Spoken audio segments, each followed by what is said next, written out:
is with great honour and respect that I say, on behalf of Aunty Joy's family, whilst we are here in the domain of our ancestors, they are watching over us and have already blessed us. They're crying for us because we will continue to cry.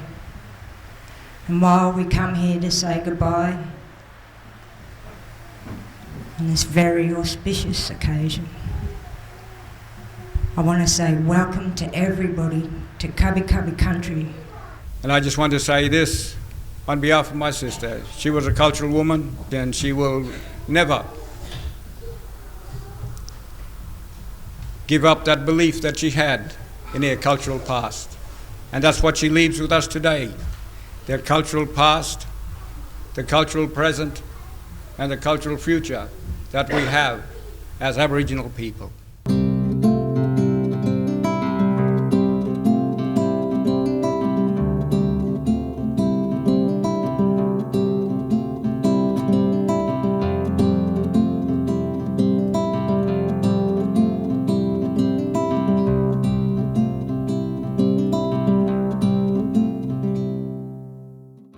She was not just my mentor, she was also, that second mother.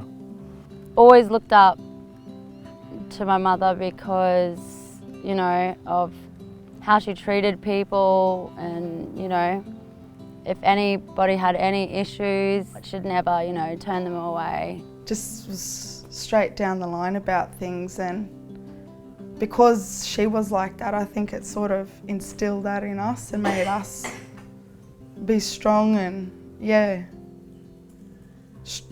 straight out too, I guess. Just her character has built this family, it's been the rock for the family. We lived most of our lives together because my elder sisters were like our parents. Well, she's always taught us to just be proud of who we are and where we come from, and she's been the person who has, introduced us to where we actually come from. She opened things up for us, to love and respect and to appreciate what you have in front of you. She had pride in everything she did. She wore that Aboriginal flag with pride. Nan embodied her name. The quality that she possessed was her name. She just brought joy. Her biggest for me, to be honest, is her acceptance. Being a transgender woman, from the get-go, I never once felt like Aunty Joy wasn't proud of me or was embarrassed of me. She definitely had my back from the beginning. Mum had a lot of substance, too, so deep and meaningful on so many levels, she always was very straight out and very truthful, But I think that she taught all of her children or whoever and the grannies about being proud of who you are. And I know one thing that's what I instill into my children, and she did the same for whoever came through her door. I think it was the proudness, to be proud of who you are.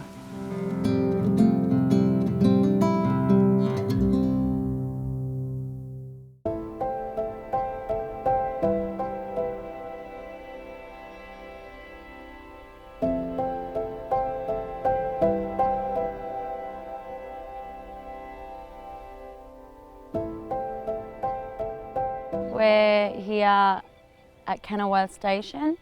This place is significant to us because my mother's grandfather was born here, so my great-grandfather, Grandfather Willie Carew.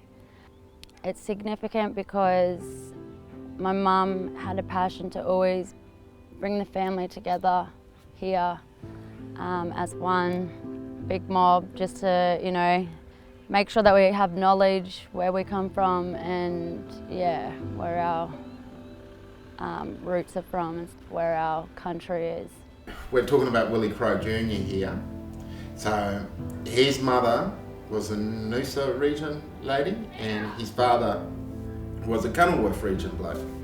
And so they got married when they conceived and had our great-grandfather, Willie Crowe. It was at Kenilworth Station. So, yeah, that's why it's so significant to us, the Kenilworth region. Well, Mum was born in Mergen,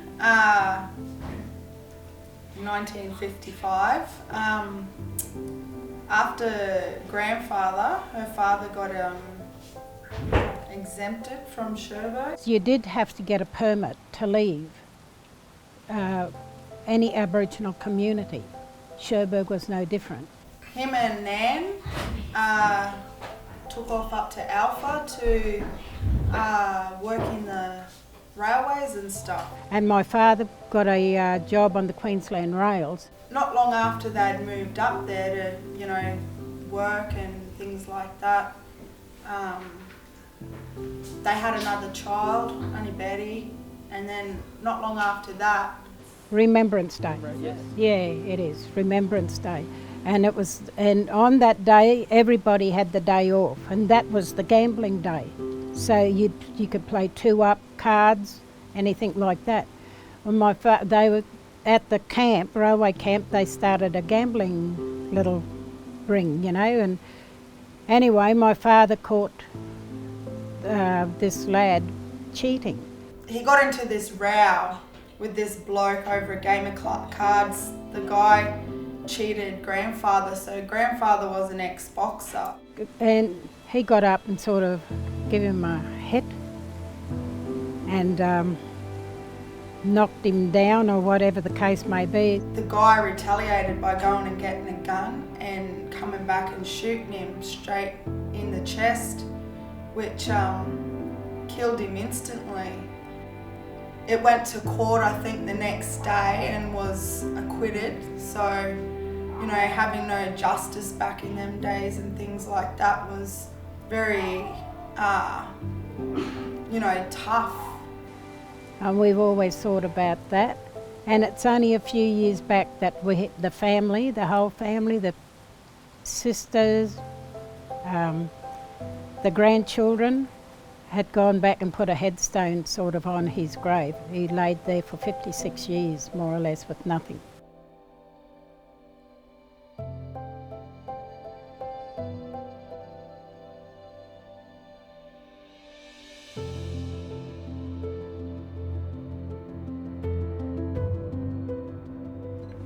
We've waited a long time for this. A very long time we've waited to do this.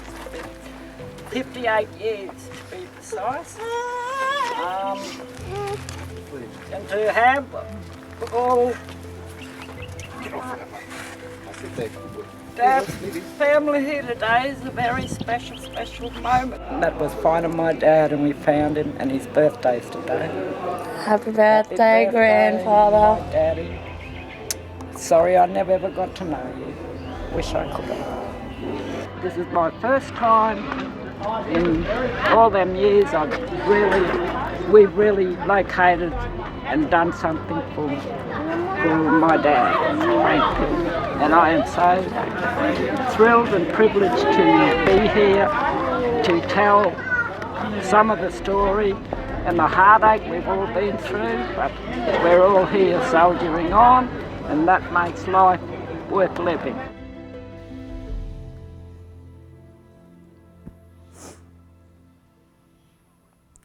We went from Miles to Wandai,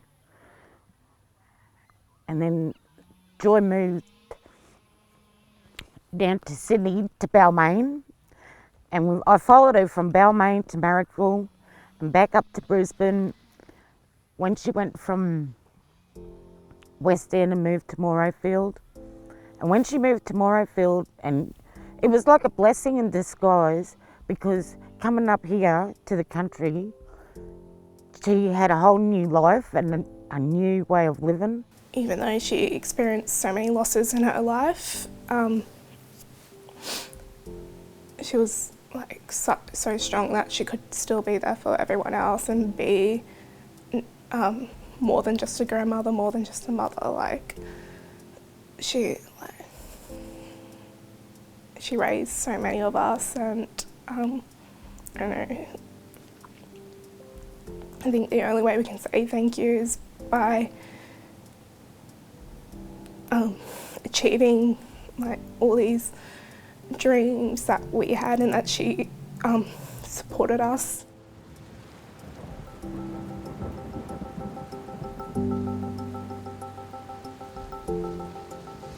She was the first member of our Kabi Kabi family that had been brought back up on country.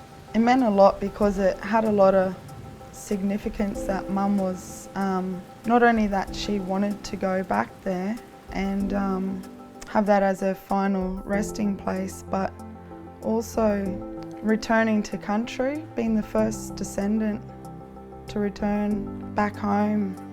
Seeing how the weather was that day as well, felt very special. That rain and the storm and everything that happened, their ancestors were there and Mum was there crying as well. Her children, her grandchildren, all her nephews, nieces, all her sisters, all her brothers, they realise, and her cousins, and all the distant relatives, and the distant relatives, they realised just what a strong woman she really was, and how she tried to empower them to not just learn who their family were, but who they are as a people. I don't know if it was the old people there looking over her and helping her to guide through these things. Obviously strength from her own mother, being instilled in her, and probably a long line of strong women that it's been sort of inherited, I guess, down the line. I just know that, we've lost her, but we've not lost the things that she gave us. In her last days, she addressed everyone and just literally told us the importance of family and about looking after each other and always being there for each other. Community is the makeup of our Aboriginal culture. It's through watching my elders such as Aunty Joy and the other elders and getting to know them, and then you have that sense of family, that kinship. That is the makeup of true culture. It's from them that we get that spirituality, we get that art, we get that dancing. We wouldn't have that if we don't have that community, and that to me is culture. Someone said that her new home is Gheerulla now, and I thought, no, it's not. It's, well, it is in a sense, but that's where she lives now. And I was thinking, no, she don't. She lives with us, within us, everywhere we go, she's in our heart,